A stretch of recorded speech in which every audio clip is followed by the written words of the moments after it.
Assalomu alaykum hurmatli vatandoshlar va odatdagi yangiliklarimizni boshlaymiz. Boshlashdan oldin katta iltimos, meni ko'rayotgan bo'lsangiz, podpiskani bosinglar. Podpiska bizning kanalimizga rivojlanishiga juda ham yordam beradi. Iltimos, shuni bosib qo'yinglar. Moskva hamda Moskva oblasti va Sankt-Peterburgdagi hamyurtlarimizga 10 yillik stajiga ega ishonchli dokument xizmatlarini taklif qilamiz. Registratsiya va uni продление qilish, трудовой договор, уведомление, spravkalar, проверка bazalar xizmatlari mavjud. Muhim eslatma, Amina ilovasi to'liq ishlamaganligi sababli registratsiya qilmaganlar zudlik bilan ushbu xizmatdan foydalaning. Hoziroq ekrandagi raqamlarga qo'ng'iroq qiling yoki WhatsAppdan yozing. Rossiya rus tili rasmiy til bo'lgan davlatlarning haydovchilik guvohnomasini tan olmoqchi. Assalomu alaykum qadrli mehmon, videodan to'liq xabardor bo'lish uchun videoga like va podpiskatsiya tugmalarini bosib qo'ying. Rossiya rus tili rasmiy til bo'lgan mamlakatlardan haydovchi sifatida ishlashga borayotganlarning haydovchilik guvohnomalarini tan oladi. Bu haqda Davlat dumasi raisi Vyacheslav Volodin parlament quyi palatasining yalpi majlisida ma'lum qildi. Rus tili rasmiy til bo'lmagan mamlakatlardan kelganlarning haydovchilik guvohnomasini tan olmaymiz.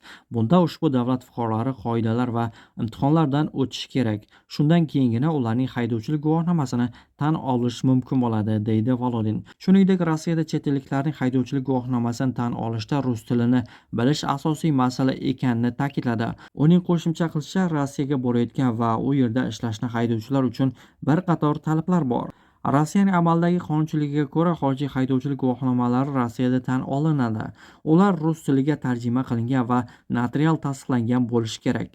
196 sonli federal qonunning 25-moddasi 12-bandiga binoan chet elliklar Rossiyada ishlash uchun imtihon topshirishi va rus tilli haydovchilik guvohnomasini tan olishi kerak. Masalan, taksi haydovchisi sifatida. Rossiyada davlat kvotalari bo'yicha kelgan migrantlar endi mamlakatga kirishda rus tili imtihonni topshirishlari shart emasligi haqida yangi qonun loyihasi qabul qilindi. Qaror Federatsiya kengashi tomonidan ma'qullandi. Biroq bu yengillik fuqarolarga taalluqli emas. Tibbiyot xodimlari uchun rus tili talabi saqlanib qolmoqda. Tanqidlardan so'ng ular uchun imtihondan voz kechish g'oyasi rad etildi. Voronejda 21 yoshli O'zbekiston fuqarosiga nisbatan tergov yakunlandi. Prokuratura ma'lumotlariga ko'ra, u internetda giyohvand moddalar sotishga urinishda ayblanmoqda. Yigit katta miqdorda giyohvand moddalar sotishiga aralashgani iddia qilinmoqda. Tergovchilarning ta'kidlashicha, u may oyida Voronej viloyatida metadon sotadigan guruh bilan internet orqali bog'langan. Avgust oyida u xaridorlarga tarqatish uchun giyohvand moddalarni yashirishga urinish paytida hibsga olingan. Huquqni muhofaza qilish organlari ma'lumotlariga ko'ra, Voronejda 245 ta paket solingan giyohvand moddalar 20 taga yaqin joyda topilgan. Barcha o'rimlar musodara qilingan. Jinoyat ishi sudga yuborilgan. O'zbekiston Respublikasi Prezidenti Shavkat Mirziyoyev 11 noyabr kuni Rossiya Federatsiyasi Prezidenti Vladimir Putin bilan telefon orqali muloqot qildi. Bu haqda ikki davlat rahbarlari matbuot xizmatlari xabar berdi. O'zbekiston bilan Rossiya o'rtasidagi keng qamrovli strategik sheriklik va ittifoqchilik munosabatlarini oliy darajadagi kelishuvlarni amalga oshirish doirasida yanada rivojlantirish va mustahkamlashning dolzarb masalalari muhokama qilindi, deyiladi O'zbekiston Prezidenti matbuot xizmati xabarida. Shuningdek, tovar ayirboshlashning o'sish sur'atini saqlab qolish, iqtisodiyotning ustuvor tarmoqlarida kooperatsiyani, shu jumladan energetika sohasidagi qo'shma loyihalarni ilgari surish, hududlarning ishbilarmonlik aloqalari va madaniy-gumanitar almashinuvni kengaytirishga alohida e'tibor qaratilgan. Joriy yil 22 oktyabr kuni Moskva viloyatida o'tgan O'zbekiston va Rossiya hududlari kengashining ikkinchi yig'ilishi samarali bo'lgani mamnuniyat bilan qayd etilgan. 3 dekabr kuni bo'ladigan O'zbekiston-Rossiya hukumatlararo komissiyasining navbatdagi yig'ilishi va uning doirasida qo'shma biznes forumini samarali o'tkazish muhimligi ta'kidlangan. Hozirgi xalqaro muammolar muhokama qilindi. Turli darajadagi muntazam aloqalarni davom ettirishga kelishib olindi, deyiladi Kreml xabarida. Eslatib o'tamiz, O'zbekiston Respublikasi Prezidenti Shavkat Mirziyoyev va Rossiya Federatsiyasi Prezidenti Vladimir Putin joriy yil 14 oktyabr kuni ham telefon orqali muloqot qilgandi. Noyabr oyida esa Mirziyoyev Vashingtonda AQSh prezidenti Donald Tramp bilan uchrashdi va Markaziy Osiyo mamlakatlari prezidentlari bilan birga S5+1 formatidagi sammitda qatnashdi. O'zbekiston Respublikasi Fanlar akademiyasi prezidenti Shavkat Ayupovning so'zlariga ko'ra, Kurchatov nomidagi Rossiyaning atom energetikasi sohasidagi yetakchi ilmiy tadqiqot instituti O'zbekistonda filialni ochishni rejalashtirgan. Uning so'zlariga ko'ra, O'zbekiston va Rossiya umumiy ilmiy an'analarga va hamkorlikni chuqurlashtirish uchun mustahkam poydevorga ega. Ma'lumot uchun, hozirda O'zbekistonda Rossiya universitetlarining 10 dan ortiq filiali faoliyat ko'rsatmoqda. Rossiya qolish muddatini buzgan migrantlarni qat'iy nazorat qilishni boshladi. Ichki ishlar vazirligi agar chet el fuqarosining qolish muddatini uzaytirish uchun asoslari bo'lmasa, avvalgidek kirish-chiqish yordam bermasligini eslatdi. Vizasiz davlatlar fuqarolari uchun maksimal qolish muddati yiliga 90 kun. Agar shaxs bu muddatdan uzoqroq qolsa, uning ma'lumotlari maxsus ro'yxatga nazorat ostidagi shaxslar reyestriga qo'shiladi. Shuni bilish muhimki, migrant haqidagi ma'lumotlar Rossiya Ichki ishlar vazirligi veb-saytida paydo bo'lganda shaxs xabardor qilingan hisoblanadi. Bu shuni anglatadiki, agar migrant shaxsan xabarnomani ko'rmagan bo'lsa ham qonuniy ravishda ogohlantirilgan deb hisoblanadi. Reyestrdagilarga nikohni ro'yxatdan o'tkazish yoki ajrashish, farzandlarni bolalar bog'chasiga yoki maktabga berilishi, mashina haydash mumkin emas. Shuningdek, reyestrga tushgan bank kartalaridan yoki ko'plab xizmatlardan foydalanilmaydi. Reyestr 2025-yil 5-fevraldan beri amal qiladi. Unga Rossiyada qonuniy asoslarsiz bo'lgan chet elliklar va fuqaroligi bo'lmagan shaxslar kiradi. Sankt-Peterburgda bir kunda ikkita qurilish obyektida baxtsiz hodisa sodir bo'ldi. Ikkalasida ham migrant ishchilar jabrlandi. Birinchi hodisa Polyustroyskiy prospektidagi turar joy majmuasida sodir bo'ldi. Atigi 18 yoshli muhojir ishchi yuqori qavatdan fasad ishlarini bajarayotgan edi.